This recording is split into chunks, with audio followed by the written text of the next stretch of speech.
dukes up. Put your motherfucking dukes up. Put your motherfucking dukes up. Put your motherfucking dukes up. Put your dukes up. Put your dukes up. Put your motherfucking dukes up. Put your motherfucking dukes up. Put your motherfucking dukes up. Put your dukes up. Put your dukes up.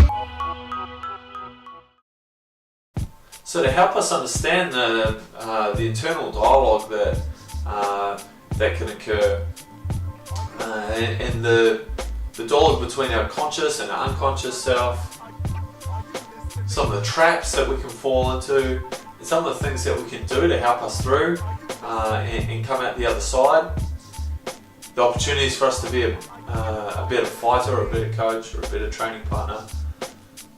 To help us understand those things better, I find this following metaphor quite useful. Now, I'm going to represent the conscious self with this stick figure. So he's undergone a fairly significant weight cut. He's not looking too crash hot. But this guy is representative of our conscious self. So what do we mean by conscious self? Well, what is it to be conscious? To be conscious is to be rational. To be conscious is to be able to solve problems.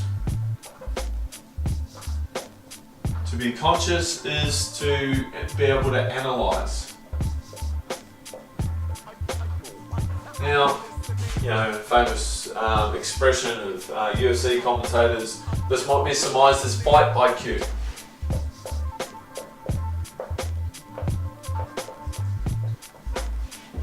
Now, I guess when you kind of look at it like that, and to keep using the fighting expression,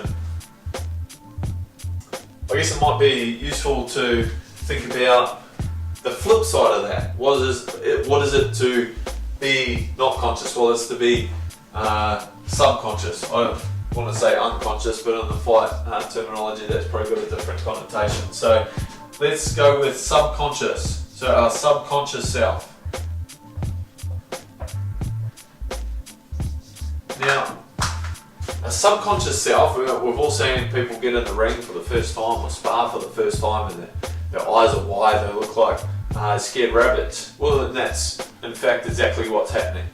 So it's the unconscious, subconscious, primal and visceral self manifesting in the emotion of fear. And if we want to look at have a look at this metaphor, and if you excuse the metaphor, we're going to use the comparison of a conscious self riding this really ugly elephant. Now, what's something we know about elephants? Well, they're bloody heavy. So we're probably talking about a 6 ton weight discrepancy, which can be difficult to contend with if you're trying to ride an elephant. I don't know if anyone's ever tried. I certainly haven't, and don't intend to. And if we're looking at the difference between unconscious and subconscious, well, I've already kind of mentioned a couple of those. So the elephant then represents the subconscious self, which is primal, the primal self. So it's the first to react. It's from if we're hungry, it's what urges us to get food. If we're confronted with a threat, it's what induces fear or anger. It's the emotional self. The emotions, it is visceral.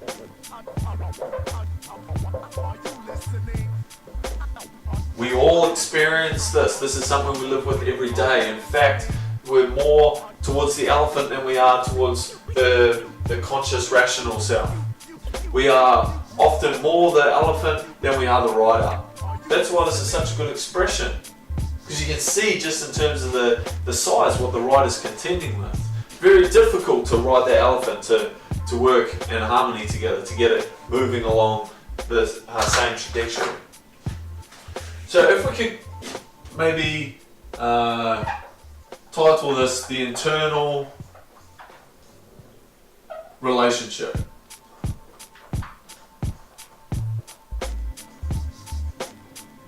Or just internal relations. There you go. Internal relations. It's got a nice ring to it. Sounds very corporate.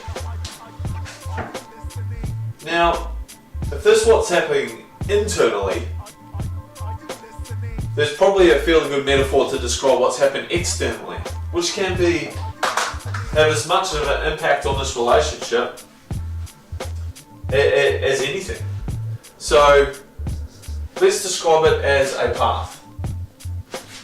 We're all familiar with the path, and we all understand the metaphor of being on a journey and life and working towards goals. So the idea here is that the elephant and us, we're trying to move on the same trajectory. We are trying to work in partnership towards a common goal. We're moving forwards. Now, this being the internal self, the path being the external world. Now, what might that be? That might be it might be injuries. It might be the training environment. It might be our relationships with a coach. It might be a relationship with someone at work that's then affecting this dynamic, the rider and the elephant. It's affecting the way that they're working together. We could describe it as, an obstacle across the path, a log, or a snake in the grass, his little tongue. Now, an elephant being primal and visceral, if it spots a snake in the grass before the rider does, well, it's liable to throw the rider right off the top and react first.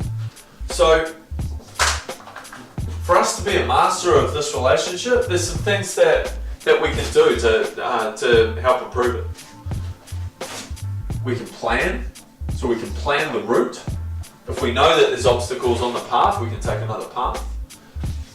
We can look ahead to make sure that we see, as the rider, we see the snake in the grass before the elephant does.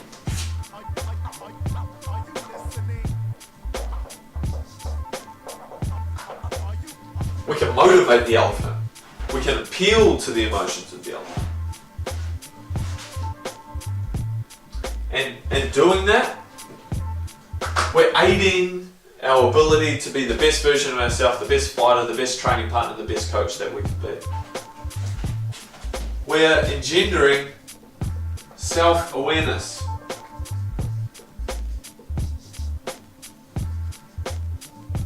We are improving our ability to provide self-care, to understand our own triggers, to take care of ourselves, to nurture our elephant. We can be focused. A good rider of an elephant must be focused. It must pay attention to the path. It must be aware of obstacles.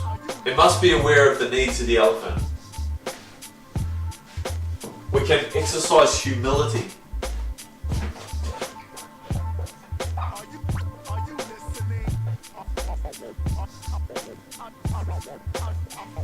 Now, why is humility important? Well, to be without ego is a good thing in this relationship, because in essence it's actually not really this simple. There's actually a third party involved. There's actually this guy down here, and this guy is wearing a hat, and he's got a megaphone. Now this guy here represents the ego.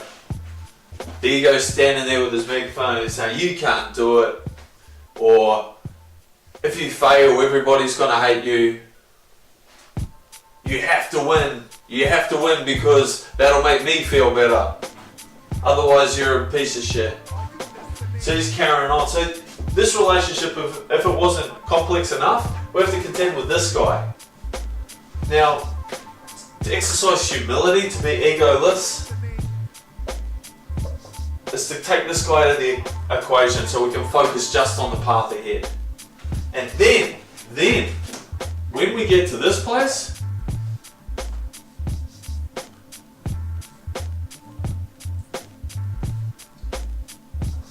bad if I don't say so myself. When we get to this place, when we get to the ring, or the cage, or the mat, it allows us the best chance of success. Because we know that when we're hopping in there with the elephant, the rider and the elephant, that we've already got that relationship down pat. That because we are now self-aware and we're exercising self-care and we can remain focused, we know what the trauma and drivers of our own behaviour are, gives us the best chance of success when we get in here. But it also gives us the best success beyond that, because it doesn't end here. No matter what happens in here, the rider and the elephant are going to continue on. The path, my friends, winds on and on and on, and there might be another ring here, and then so on and so on and so on. And the same principles apply beyond that ring or that cage or that mat. If we know that the journey continues and the path continues, it allows us to maintain perspective. It allows us to plan ahead and be focused and recognise that as we climb out of there, the elephant might be freaked out, that it might be hurt, that it might be vulnerable. And it allows us to put some strategies in place to keep our momentum up, to keep proceeding down that path to the next one and the next one and the next one. And to be conscious that as a team, as a fight team, as a club, as an organisation, that it's not just us going along this path. That there's an army of riders on top of elephants, all going through their same journey, all going through the same process, and to be aware of that they are in a relationship with a rider and an elephant and on a path. That we have an ability to be able to influence how they travel, how they move through that journey towards the ring and on the other side of it. Put your dukes up. Put your motherfucking dukes up. Put your